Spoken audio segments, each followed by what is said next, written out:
네, 여러분, 오늘 이제 이사야서 읽기 두 번째 시간이 되었습니다. 우리가 지난주에 이 예언자는 누구인가, 예언서는 어떤 내용을 담고 있는가를 아주 간략하게 생각하고 또 살펴봤습니다. 이 이사야서의 말씀은, 이 예언서는 이 현재를 위한 처방이라는 말씀을 지난 시간에 드렸습니다. 이 지금 예언자는 어떤 사람이냐? 지금 현재의 우리의 삶이 하나님의 뜻에 부합하는지 아닌지를 바탕으로 말씀을 받아서 선포하는 자다. 그런 의미에서 선포된 이 말씀은 미래에 대한 말씀이라기보다는 하나님에게서 맡겨진 말씀, 그러한 예언이다라는 말씀을 첫 번째 드렸고요. 그 다음에 이 예언서의 메시지는 우리의 죄성을 꾸짖고 고발하는 그런 죄의 심판으로 시작하고 그런 말씀으로 가득하지만 종래에는 그 안에 뭐예요? 우리를 살리시려고 하는 하나님의 애끓는 마음, 사랑의 마음이 담겨져 있다는 것을. 그것을, 이 맥락을 알 수 있는 사람이 대단히 성숙한 신앙인이다라는 말씀을 제가 드렸습니다. 그리고 정말 성숙한 신앙인은 뭐죠? 감리교의 성화라고 하는 개념처럼 나의 이 한 개인의 영혼의 구원만이 아니라 이 공동체와 사회가 함께 구원받는 일을 위해서 실천하고, 종교와 정치 지도자들이 그런 길을 제대로 가지 못할 때 내 개인이 큰 힘은 없지만 하나님의 말씀의 바탕으로 강력히 권면하고 고발하고, 예, 이렇게 할 수 있는 성숙된 신앙인이 되어야 된다는 말씀을 제가 드렸던 것을 기억합니다. 오늘은 이제 모든 이 긴 이사야서가 굉장히 긴 말씀 아닙니까? 이 긴 말씀들 들어가기 전에 과연 이사야서에서는 어떤 말씀들을 조목조목 어떤 구조를 가지고 담고 있는지를 오늘 이 시간에는 좀 살펴보도록 하겠습니다. 네, 이사야서는 이 예언적 비전에서 최고의 책으로 평가를 받는 책이잖아요. 정말 예언서의 백미라고 할 수 있고, 분량 면에서도 예언서 중에 가장 길죠.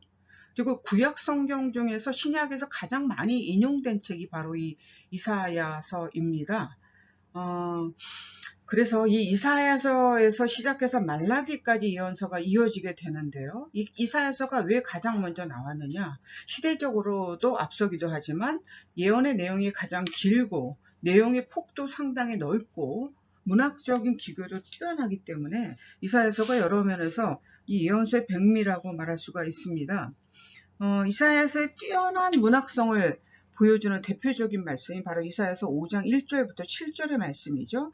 여러분 잘 아는 얘기인데, 포도원 주인이 가장 기름진 땅에 포도원을 만들고요. 그리고 그곳에 극상품의 아주 좋은 포도나무를 심고 좋은 열매가 맺기를 기다렸습니다. 그런데 예상외로 맛없는 들포도만 열리게 되었습니다. 이사야가 이 이야기를 이렇게 정리를 하죠. 5장 7절의 말씀, 무릇 만군의 여호와의 포도원은 이스라엘 족속이요 그가 기뻐하시는 나무는 유다 사람이라.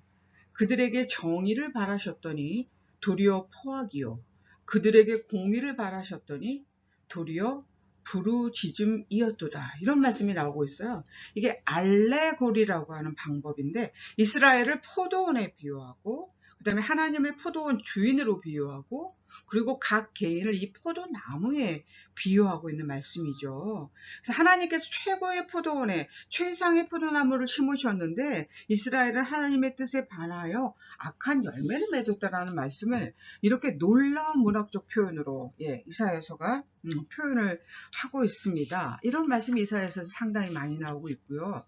그래서 이사야서의 구조를 본다면 이사야서의 구조는 사실 저희는 좀 이 방식대로 따라가지는 않을 겁니다만, 그 밑에 나오죠. 지금 여러분 보고 계신 화면에 이사야서 1장부터 12장이 예루살렘을 향하신 심판과 희망의 말씀, 그 다음에 13장부터 27장이 열방을 향한 심판과 희망의 말씀, 그 다음에 28장부터 39장이 예루살렘의 구원 약속, 그 다음에 40장부터 마지막 66장까지가 회복의 소망에 관한 말씀들이 나오고 있습니다. 그래서 정말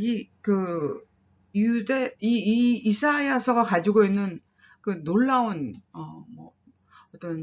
어떤 예언서로서의 백미로뿐만 아니라 문학적인 혹은 우리에게 지금 현재에도 정말 하나님의 불의 혀와 같은 말씀으로 우리를 깨우치시는 말씀이 이 이사야서에 상당히 많다라는 말씀을 드리면서 가장 많이 알려진 말씀 중에 한두 말씀을 좀 읽어드리는 것 정도로 아주 간단하게 이사야서의 구조를 좀 살펴본 것으로 하겠습니다.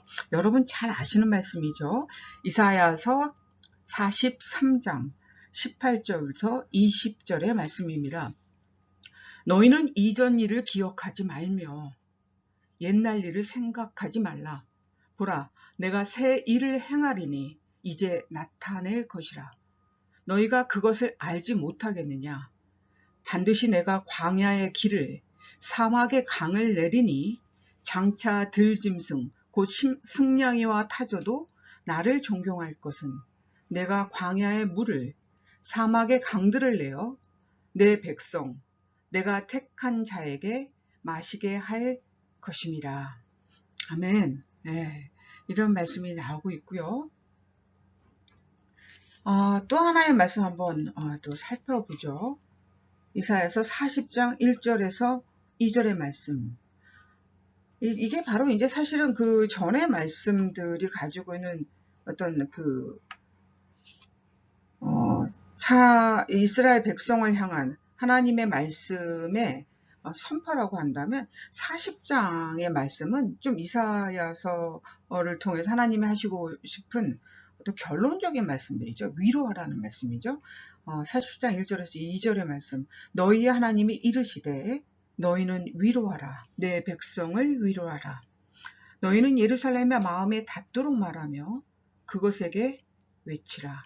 그 노역의 때가 끝났고 그 죄악이 사함을 받았느니라. 그의 모든 죄로 말미암아 여호와의 손에서 벌을 배나 받았느니라 할지니라 하시니라. 아멘.